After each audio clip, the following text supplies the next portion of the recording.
Satriani.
Did you make any kind of pact with the devil?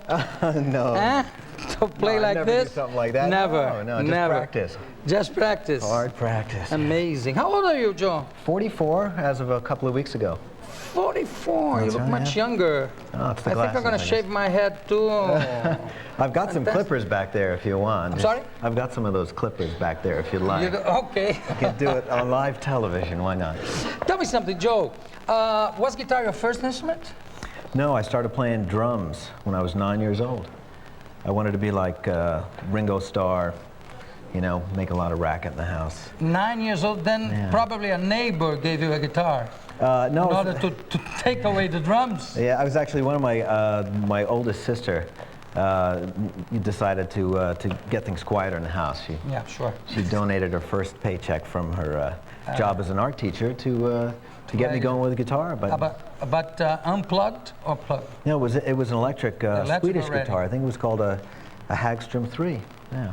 And then how old were you then when you started 14. playing the guitar? Yeah, Jimi Hendrix died and I was devastated and I had to take up the guitar. Yeah. It's amazing how a lot of people, a lot of great artists died because of heavy drugs, right? That's right. Yeah, it's terrible. Yeah. Chet Baker, Jimi Hendrix, Janis Joplin, Charlie Parker. Yeah, you know. Charlie Parker. It's terrible. So you are in Brazil for. Let me give the dates here.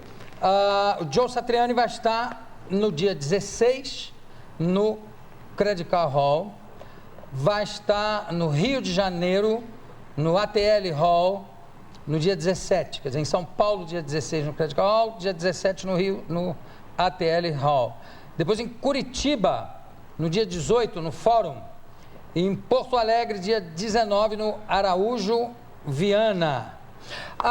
Is it your first time in Brazil? No, second. Second time. Yeah. But you've been already to Curitiba and Porto Alegre, all those towns? Or Porto Alegre, we've never been there. No. We did Rio, we did here in Sao Paulo, and Curitiba, I think the last time we were here. Curitiba.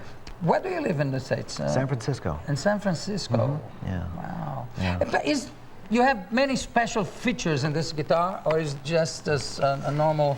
Well, the most unusual feature is that it's chromed. Yeah, this is amazing. It's a wood guitar, so I mean, it resonates like a wood guitar, but it's covered with chrome paint. This is an early prototype from 1990, so it's got a lot of imperfections.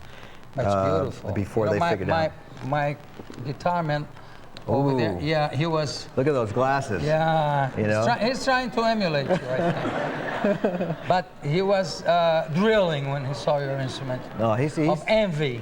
He's quite good. But he's good. He's quite good, yeah. We had a little thing going backstage here. You did? Some licks, yeah. You did? Tomate, você foi lá, tá uma canjinha com ele? Yeah. Yeah. He's been a great inspiration, you know, in my career, in my music, you know. He says that to every guy who sits here, even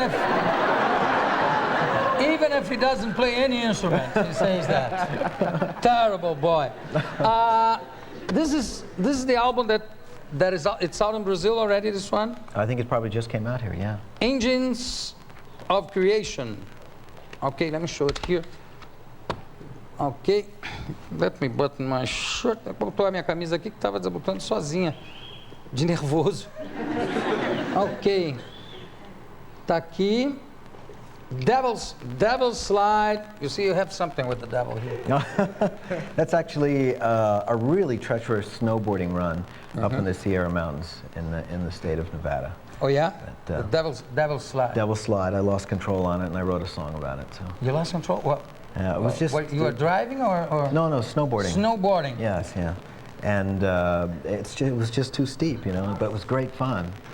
Yeah, it was a until you lost control. That was fun too, I guess. Yeah? You just keep rolling, you know, until Didn't you break stop. anything. No, not at all. You surf too? No. You know why? The salt water depletes my calluses. So I prefer the snow sports. Yeah. Tomate, you see? Yeah. No more surfing. He surfs, I know that. Yeah. Yeah, no more surfing. Well, with snowboarding, you can break your arms also. You know. Shut up. Sorry. I just thought. Was Stevie Vai your student? Yes, he was. Yeah. Yeah. We grew up in the same town, a little place called Carr Place on Long Island, which is right next to Manhattan Island in New York. And I guess he was about 12 years old. He came to my house with a guitar with no strings on it and a pack of strings, and he said, "Can you teach me how to play guitar?" I'd been playing for about a year or so, year and a half, and I said, "Why not?" And he turned out to be a fabulous student and a good friend, and we play together, we tour together. First, you had to put the strings on his guitar. Yeah, I had him do that, of course. Before teaching how to play. Yeah, but you know, he was an accomplished accordion player. Oh, he was at 12 years old. A musician already. It's amazing because when I look at you and I see Steve Vai study with him, you look like 23, 25. No, Yeah. Well, must be the water on Long Island or something. Yeah, or the snowboarding. Yes, yeah. And you are known exactly for the manipulation of your guitar, right? And always pursuing new sounds. This album, for instance, is it the result of some special research?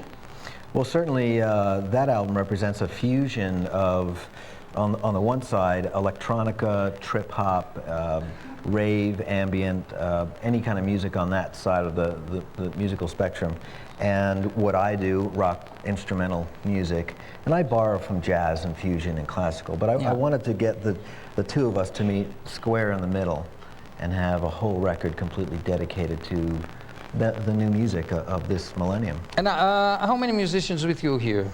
98% of the record is just myself and a French guitarist named Eric Codieu, who works out of Los Angeles.